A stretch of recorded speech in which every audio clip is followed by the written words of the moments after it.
तो हेलो नमस्कार दोस्तों, मैं जतिन वर्मा स्वागत करता हूँ अपने यूट्यूब चैनल टेक्निकल विषय में। तो दोस्तों, आपको पता है अपना बेसिक इलेक्ट्रिसिटी का चैप्टर चल रहा है। उसमें अपनी जो पीछे क्लासें हुई हैं वो आशा करता हूँ आपने देख ली होंगी और अच्छे तरीके से समझ भी आ गई होगी।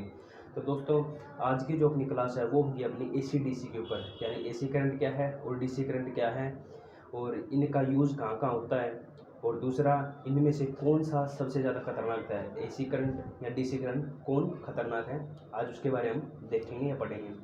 तो ठीक है दोस्तों, आइए देखते हैं। तो दोस्तों, सबसे पहले हम पढ़ेंगे AC करंट के बारे में। आपने सुना होगा AC करंट यानी alternating current. Alternating current Hindi में इसको बोलते हैं प्रत्यावर्ती धारा। प्रत्यावर्ती धारा। तो दोस्तों, सबसे पहले तो जो AC करंट होता है, ये AC करंट वो है जो हम घरों में यूज करते हैं। ठीक है, ये अपने को मतलब AC जनरेटर से प्राप्त होता है। ये अपने को AC जनरेटर से प्राप्त होता है। ठीक है, ये अपने जो घरों में आती है वो 220 वोल्ट AC होती है। ये जो अपने घरों में आती है वो 220 वोल्ट AC होती है। ठीक है, जो इसकी वेव फॉर्म होती है ना वो ऐसी होती है कि ये सबसे पहले अपने पीक पर जाएगी, फिर इसका मान 0 हो जाएगा, फिर वापस। ठीक है, अब इसको एक साइकिल बोलते हैं हम इसको, यानी एक बार ये होता है जब अपना प्लस का ऊपर, ये नेगेटिव के ऊपर, मतलब ये प्लस पॉजिटिव ये नेगेटिव। ये पहले यहाँ पर इसका जो होता है पीक वैल्यू होते हैं, पीक वैल्यू होती है। ठीक है, यहाँ इसको हम एक साइकिल बोलेंगे। इसकी जो साइकिल होती है 50 हर्ट्ज होती है। ठीक है, 50 हर्ट्ज मतलब कि ये जो एक साइकिल है ना, ये एक सेकंड में 50 बार कर लेती है साइकिल। एक सेकंड में 50 बार ये पॉजिटिव नेगेटिव, मतलब एक साइकिल जो है ये इतना हिस्सा मतलब 50 बार हो जाता है एक सेकंड में, यानी 50 हर्ट्ज पर सेकंड। ठीक है, ये अल्टरनेटिंग करंट वो है जो अपना दिशा व मान, देखिए यहाँ पर इसका मान चेंज हो रहा है, दिशा भी चेंज हो रही है, इसीलिए अल्टरनेटिंग करंट वह है जो अपना दिशा व मान समय अनुसार बदल दे, उसे ही हम अल्टरनेटिंग करंट कहते हैं। अल्टरनेटिंग करंट AC करंट का कहाँ का प्रयोग होता है? एक तो अपने जो घरों में आते हैं वो घर में प्रयोग होता है। ठीक है, मशीनों के प्रचालन में मशीनें चलाई जाती हैं। ठीक है, और जो कंपनियां वगैरह होती है, औद्योगिक क्षेत्र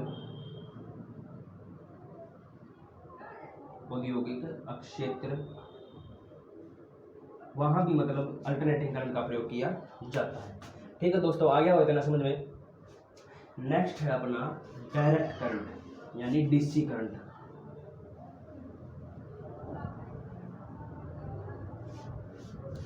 DC करंट किस प्रकार है? DC बोलते हैं यानी डायरेक्ट करंट।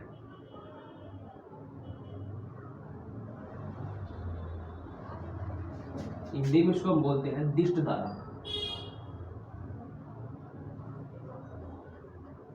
दिष्ट धारा।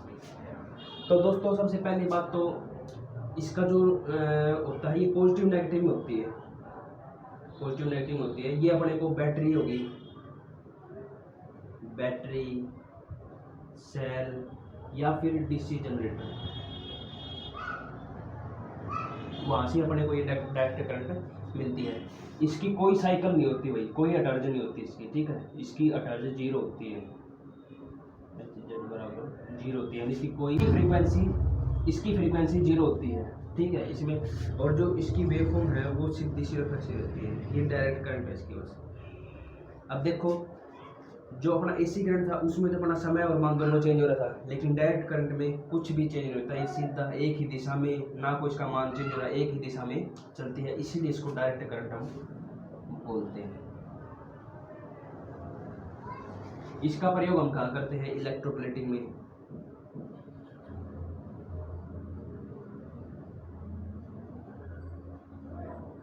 इलेक्ट्रोप्लेटिंग में, आर्क लैंप में, वेल्डिंग में। तो दोस्तों, बहुत सी ऐसी जगह जहाँ पर हम डिश का भी प्रयोग करते हैं। तो ये डिफरेंस है AC और DC में। ठीक है, अब AC DC का आपने पढ़ लिया कि एसी करंट क्या है, डीसी करंट क्या है। अब इन दोनों के बीच में डिफरेंस क्या है वो देखिए आप। तो दोस्तों अब हम एसी और डीसी में तुलना करेंगे। तो आइए देखते हैं। आपने पता देखा होगा कि एसी की जो वेवफॉर्म है ऐसी रहेगी, क्योंकि ये अपना दिशा व मान समय समय पर बदलती है। डीसी में कोई दिशा मान समय पर नहीं बदलता, इसका सीधा डायरेक्ट करंट होता है, यानी सीधी चलती है। यहाँ पर जो फ्रीक्वेंसी होगी वो 50 हर्ट्ज रहेगी पर सेकंड, और प्लस माइनस 3% रहेगी, यानी 3% की मतलब अप डाउन हो सकता है फ्रीक्वेंसी में। और आपको पता है डीसी की फ्रीक्वेंसी 0 रहेगी। एसी में फेज वायर व न्यूट्रल वायर होती हैं, यानी जो एसी होती है अपनी वहाँ पर फेज वायर और न्यूट्रल वायर बोला जाता है। और ऐसे ही डीसी में पॉजिटिव और नेगेटिव वायर होता है। पॉजिटिव के लिए लाल तार, नेगेटिव के लिए काला तार होता है। एसी को ट्रांसफार्मर के द्वारा हम उच्च व निम्न वोल्टेज में बदला जा सकता है। ट्रांसफार्मर के द्वारा हम एसी को अप व डाउन कर सकते हैं वोल्टेज को, और बिना फ्रीक्वेंसी को बदले, यानी यहाँ पर फ्रीक्वेंसी में चेंज नहीं होगा लेकिन वोल्टेज और करंट में चेंज हो जाएगा आपको ट्रांसफार्मर। डीसी में ऐसा नहीं होता, क्योंकि अगर हम ट्रांसफार्मर को डीसी से जोड़ेंगे तो ट्रांसफार्मर की जो प्राइमरी वाइंडिंग है वो जल जाएगी, वो डीसी पर काम नहीं करेगी। एसी को स्टोरेज नहीं कर सकते, हम एसी को स्टोर नहीं कर सकते, लेकिन डीसी को स्टोर कर सकते हैं। जैसे आपको देखा होगा बैटरी सेल को डीसी को अपना स्टोर कर सकते हैं। अपना जो घड़ी वाला सेल होता है, रिमोट के सेल होते हैं, उनमें जो स्टोरेज होती है वो डीसी करंट ही होती है, ठीक है। और एसी को डीसी में बदलने के लिए रेक्टिफायर का प्रयोग करते हैं। रेक्टिफायर होते हैं डायोड, तो उसके द्वारा हम एसी को डीसी में चेंज कर सकते हैं। अगर हमको डीसी को एसी में बदलना है तो हम इन्वर्टर के द्वारा हम उसको चेंज कर सकते हैं। एसी का जो ट्रांसमिशन और डिस्ट्रीब्यूशन संभव है, देखो जैसे जहाँ पर बिजली बनती है, ठीक है, वहाँ से पावर हाउस में सब स्टेशन से अपने यहाँ पर घरों तक पहुँचती है, उसी को हम इसका डिस्ट्रीब्यूशन और ट्रांसमिशन कहते हैं। लेकिन डीसी का संभव नहीं है। अगर हम डीसी का डिस्ट्रीब्यूशन करेंगे तो ये अपने को बहुत ज़्यादा महंगा पड़ेगा और हो भी नहीं पाएगा, क्योंकि उसमें ऊर्जा का मतलब जो एनर्जी है वो लॉसेज ज़्यादा होंगे। तो लेकिन अगर एसी है ऐसा, तो एसी में थोड़ा बहुत कम होता है, जो एनर्जी लॉस है वो कम होता है, लेकिन डीसी में ज़्यादा होता है, इसीलिए हम इसका डिस्ट्रीब्यूशन नहीं कर सकते। तो दोस्तों ये था एसी डीसी में डिफरेंस।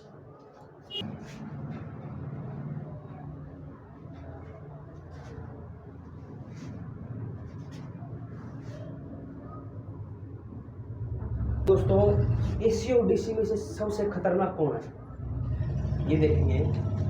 अब मान लो ये है अपना एसी करंट है। अगर किसी कोई बंदा यहाँ, अगर उसने एसी करंट को छू लिया, अब उसको शॉक तो लगेगा, लेकिन क्या है कि एसी माने यहाँ पर फिलहाल 0 है, ये बड़ा यहाँ तक अपना पीक वैल्यू आ गया, यहाँ पर इनका उच्चतम मान हो गया, फिर वापस घटता यहाँ पर 0 पॉइंट आ गया। अगर ये एसी को छू लेता है तो एक मौका मतलब 0 पर भी आएगा, तो उस टाइम यहाँ पर बंदा बच सकता है, बचने के चांस है। अगर यहाँ पर 0 पॉइंट आएगा, जब शून्य मान होगा एसी का, तो यहाँ पर इस बंदे के छूटने के मतलब यहाँ पर बचने के ज़्यादा चांस है। लेकिन अगर ऐसा ही डीसी करंट है, देखो आप डीसी में कोई 0 मान नहीं होता, ये तो सीधा चलता है बिल्कुल डायरेक्ट, ना कोई इसका मान चेंज होता है ना कोई इसकी दिशा चेंज होती है। अगर कोई यहाँ बंदा इसको डीसी को छू लेता है, मान लो डीसी को छू लिया, क्योंकि इसका जो मान व दिशा चेंज नहीं होती है, जो इसकी वैल्यू है वो चेंज नहीं होती है। अगर ये 12 वोल्ट का जितने वोल्ट का डीसी का इसको छुएगा सीधा बनेगा, तो इसमें ज़्यादा बंदे के खतरनाक डीसी है। यहाँ पर बंदा बचने के बहुत कम चांस होते हैं, लेकिन एसी में बंदा बच सकता है, क्योंकि यहाँ पर जो है एसी का जो मान है वो 0 आएगा एक बार, वहाँ पर बंदा बचने के चांस हो जाते हैं, यहाँ से बंदा छूट सकता है एसी से। लेकिन डीसी में ऐसा नहीं होगा, इसीलिए ज़्यादा सबसे खतरनाक अपना डायरेक्ट करंट होता है। तो सबसे जो खतरनाक है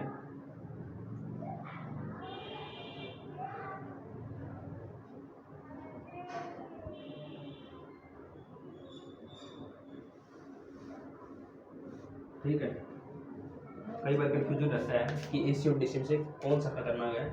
तो एसी में तो क्या पता बंदा बच जाए, लेकिन डीसी में बचने के बहुत कम चांस है भाई, चांस ही नहीं मतलब बचने के डीसी में, क्योंकि इसमें दिशा और मान चेंज नहीं होते हैं। तो ठीक है दोस्तों, आशा करता हूँ आपको समझ में आया होगा। अगर आपको अच्छी लगी है तो वीडियो को लाइक करेंगे, शेयर करेंगे। अगर आप चैनल पर नए हैं तो चैनल को जरूर सब्सक्राइब करें और बेल आइकन को भी प्रेस करें, जिससे आपको हर नई वीडियो का नोटिफिकेशन मिलता रहे। तो थैंक यू दोस्तों, जय हिंद, जय भारत।